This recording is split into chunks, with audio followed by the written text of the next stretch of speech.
तो स्टूडेंट, मैं सुधीर कुमार पटेल आपका स्वागत करता हूं सगुन फिजिक्स क्लासेस में। तो इसके पहले बेटा हम संधारित्र के बारे में पढ़ चुके थे। आज हम नया टॉपिक स्टार्ट करेंगे, नया एक चैप्टर कह सकते हैं, वैद्युत चालन। तो वैद्युत चालन में अभी तक जो आवेश था वो रेस्ट पोजीशन में हम पढ़ रहे थे, मतलब स्थिर वैद्युतिकी है ना। तो अब हम बात करेंगे वैद्युत चालन के, मतलब ये कि आवेश एक नियत वेग से आगे गति करेगा। फर्स्ट लेसन में बताया गया था कि फिजिक्स फर्स्ट में 3 पार्ट हैं। आपका पहले स्थिर वैद्युतिकी है, मतलब आवेश को रेस्ट पोजीशन में, फिर उसके बाद आवेश गति तो करेगा लेकिन एक समान चाल से गति करेगा। उसके बाद हम बात करेंगे आवेश त्वरित गति से आगे बढ़ेगा, मतलब त्वरित गति मतलब लगातार वेग में क्या होना चाहिए, परिवर्तन होना चाहिए, वृद्धि होनी चाहिए। तो आज हम बात करेंगे वैद्युत चालन चैप्टर की, और वैद्युत चालन में सबसे पहले हम बात करेंगे वैद्युत धारा की। किसकी बात करेंगे बेटा? वैद्युत धारा। तो वैद्युत धारा क्या है इसके बारे में बात करेंगे। वैद्युत धारा, तो अगर आपसे पूछा जाए कि वैद्युत धारा क्या है, तो कह सकते हैं कि आवेश प्रवाह की दर को, डिफिनेशन, आवेश प्रवाह की दर को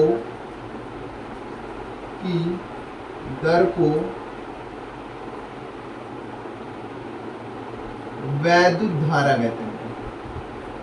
वैद्युत धारा कहते हैं, है ना। आवेश प्रवाह की दर को वैद्युत धारा कहते हैं। और बेटा क्या है ना कि आवेश प्रवाह की दर को वैद्युत धारा कहते हैं। इसका जो फार्मूला होता है, इसे हम आई से प्रदर्शित करते हैं। इसे आई से प्रदर्शित करते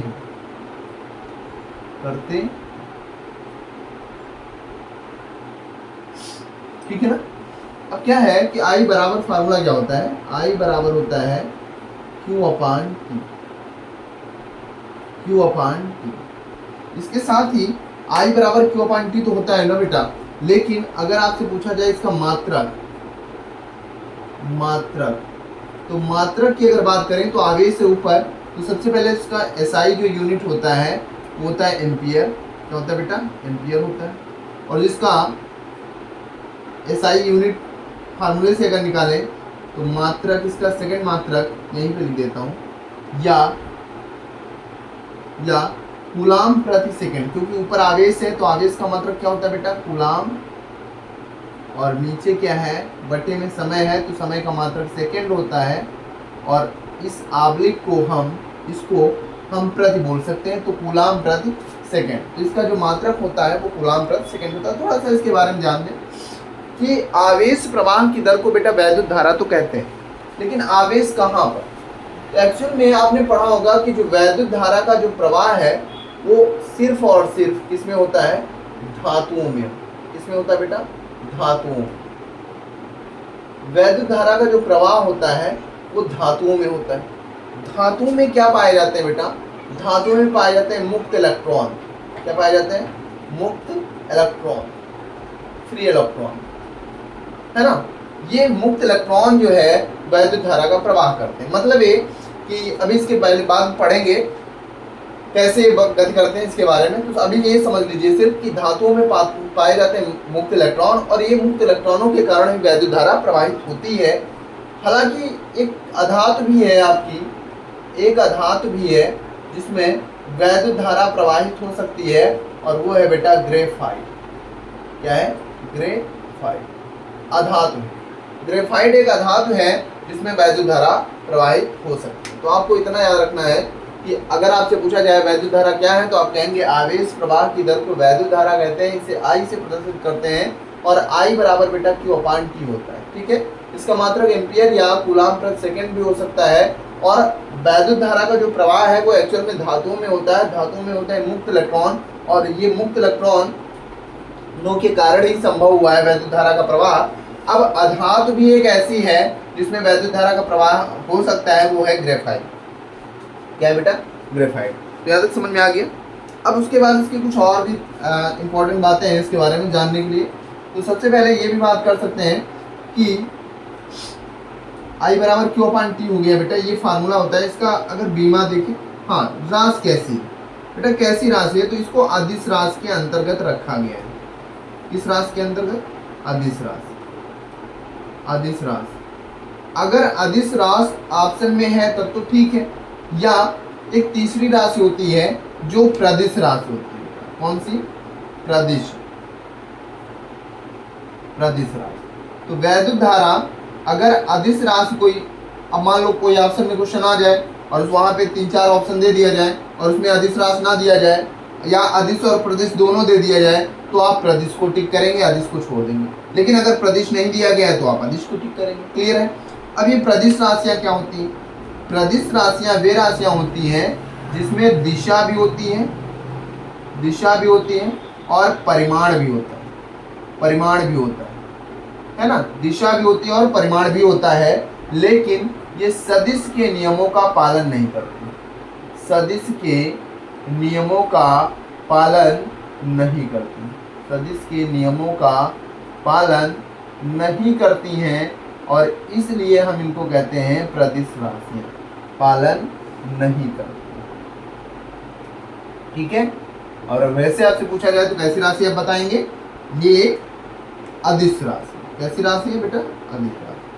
ठीक है? लेकिन अगर मान लो अदिश और प्रदिश दोनों आ गया तो आप किसको टिक करेंगे? तो आप प्रदिश को टिक करेंगे। क्लियर है? क्या समझ में आ गया? कोई समस्या? अब देखो, क्या तक कोई समस्या अगर होगी तो प्लीज, थोड़ा सा स्वास्थ्य सही नहीं है। चलिए, तो यहाँ तक हो गया, कोई समस्या नहीं होनी चाहिए। अब देखो, कभी कभी इसकी मात्रा की बेटा डेफिनेशन पूछ लेता है, 1 एम्पियर की परिभाषा पूछ लेता है।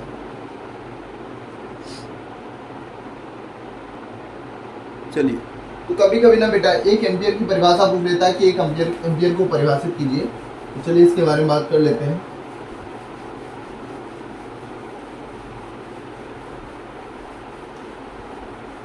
एक एम्पियर को परिभाषित करना है, तो 1 एम्पियर की अगर मान लो आपसे डिफिनेशन पूछ ले कि 1 एम्पियर क्या है, 1 एम्पियर, 1 एम्पियर की परिभाषा। तो देखो बेटा, फार्मूला अभी आपको बताया गया है, I बराबर क्या होता है? Q/T, जहां Q बराबर आवेश है ना, तो इसको हम 1 कूलाम मान लें। क्या मान लें बेटा? 1 कूलाम। और T बराबर भी 1 सेकेंड कर दें। क्या कर दें? 1 सेकेंड। तो अगर T बराबर भी 1 सेकेंड कर ले, मान ले, लेट कर ले, मान ले, है ना, हमने माना, जहां Q बराबर 1 कूलाम और T बराबर भी 1 सेकेंड, है ना, तो यहाँ पे I बराबर हो जाएगा 1/1, यानी I बराबर हो जाएगा 1 एम्पियर। और हमको इसी की डिफिनेशन लिखना है, 1 एम्पियर को तो परिभाषित करना है बेटा। तो क्या परिभाषा में लिख सकते हैं? यदि किसी परिपथ में 1 कूलाम आवेश कितने समय में, 1 सेकंड में प्रवाहित होता है, तो उस परिपथ की जो धारा है वो 1 एम्पियर होगी। ऐसे हम लिख सकते हैं, है ना। 1 सेकंड में कितने कूलाम, 1 कूलाम आवेश प्रवाहित हो तो धारा कितनी निकलेगी? 1 एम्पियर। तो इसको हम लिख सकते हैं कि यदि किसी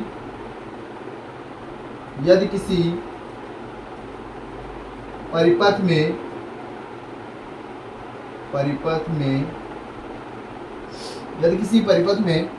1 कूलाम आवेश, 1 कूलाम आवेश कितने सेकंड में? 1 सेकंड में, 1 कूलाम आवेश 1 सेकंड में क्या हो? प्रवाहित हो तो परिपथ की धारा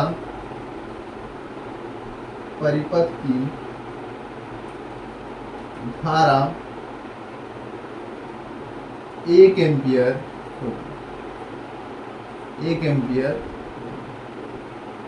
ये हो गया बेटा आपका फाइनल फार्मूला। क्या कहेंगे? यदि किसी परिपथ में 1 कूलाम आवेश 1 सेकंड में प्रवाहित हो तो परिपथ की धारा कितनी होगी? 1 एम्पियर होगी।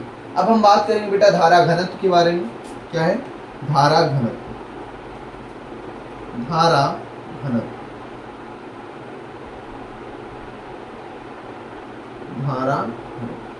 धारा घनत्व को बेटा जे से प्रदर्शित करते हैं, जे से प्रदर्शित करते हैं, प्रदर्शित करते हैं।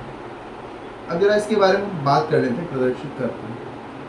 मान लो आपसे धारा घनत्व ना पूछकर आपसे केवल घनत्व पूछता, क्या पूछता? घनत्व। ये समझाने के लिए कर रहा हूँ, बाकी इसकी कोई आवश्यकता नहीं है। मान लो आपसे पूछ लिया गया घनत्व क्या है, घनत्व, तो बेटा घनत्व रो बराबर होता है द्रव्यमान बटे आयतन, द्रव्यमान बटे आयतन। तो इसकी डिफिनेशन V बराबर 1 मान लेते हैं। तो 1 कूलाम आवेश, सॉरी एकांक आयतन में, एकांक आयतन में, एकांक आयतन में, एकांक आयतन में जो उपस्थित द्रव्यमान है वही तो घनत्व कहलाता है। अब यहाँ पर धारा घनत्व है तो एकांक आयतन तो नहीं कह सकते बेटा, है ना। इसका फार्मूला क्या होता है? J बराबर I upon A, I upon A. J बराबर होता है I अपान ए। अब क्या है कि अगर J बराबर I अपान ए होता है तो यहाँ से ध्यान से देखिए कि एक बाद में अभी cos थीटा भी आएगा, वो ये बाद में बात करेंगे। लेकिन ए क्या है बेटा? ए है अनुप्रस्थ, अनुप्रस्थ परिच्छेद का, परिच्छेद का क्षेत्रफल, है ना, अनुप्रस्थ परिच्छेद का क्षेत्रफल। तो अगर a बराबर हम 1 मान लें तो J बराबर हो जाएगा I के। क्लियर है ना? J बराबर I कब होगा? जब अनुप्रस्थ परिच्छेद का क्षेत्रफल जो है वो हम क्या मान लें? एकांक मान लें। तो अब इसकी डिफिनेशन क्या होगी कि मान लेते हैं कि एक चालक है आपके पास, एक चालक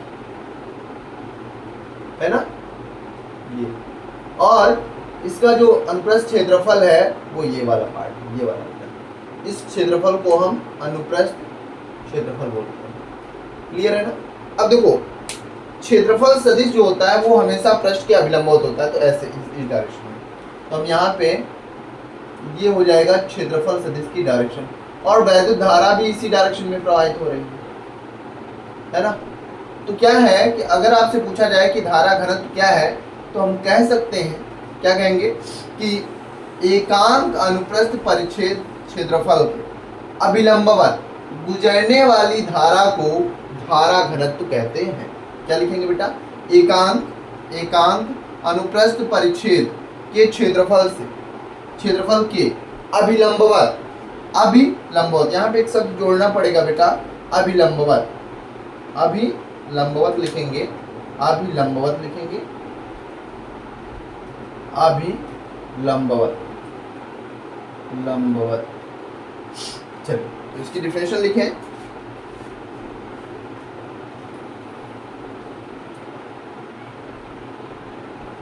चलो इसकी डिफिनेशन क्या होती है बेटा? क्या लिखेंगे? एक किसी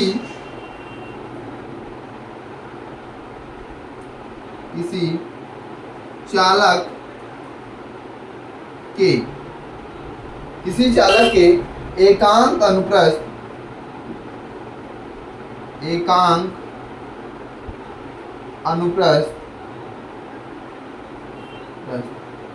परिच्छेद, एकांक अनुप्रस्थ परिच्छेद के क्षेत्रफल, के क्षेत्रफल के अभिलंबवत, अभिलंबवत, अभिलंबवत गुजरने वाली, गुजरने वाली धारा को, धारा को धारा घनत्व कहते हैं, धारा घनत्व कहते। बहुत अच्छे समझ में आया? बोलिए। धारा घनत्व कहते हैं, ठीक है। चलिए तो यहाँ तक कोई समस्या? अब इसके बारे में थोड़ा सा बेटा चर्चा कर लेते हैं, बात कर लेते हैं, ठीक है ना। चलिए बात करते हैं। तो ये धारा घनत्व की डिफिनेशन है, अभी इसको एक बार और डीपली समझा रहा हूँ, समझ लीजिए।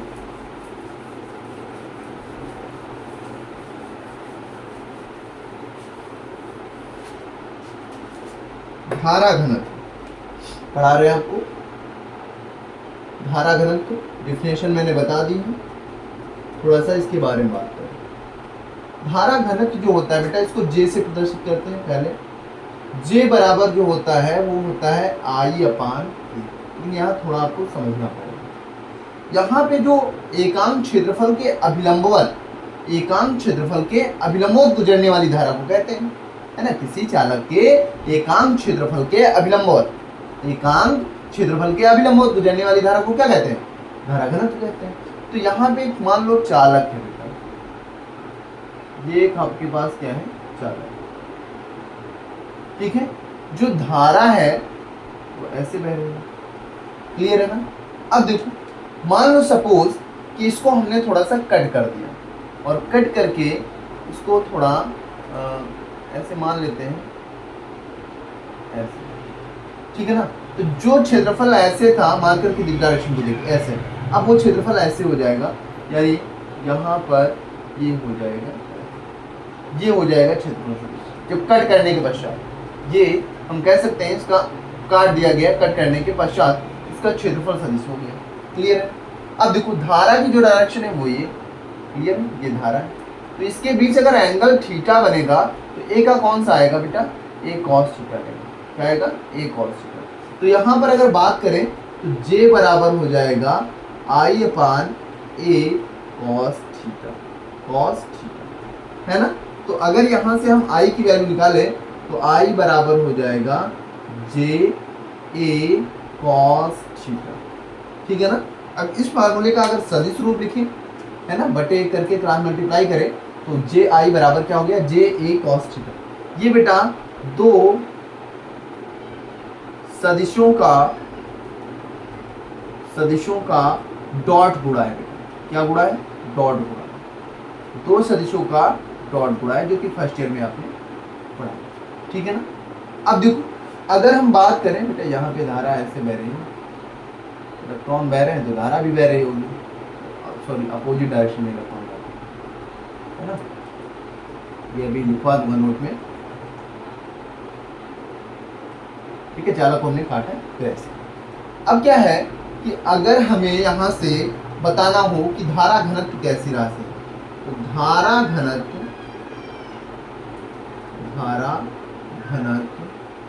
एक सदिश राशि, सदिश राशि,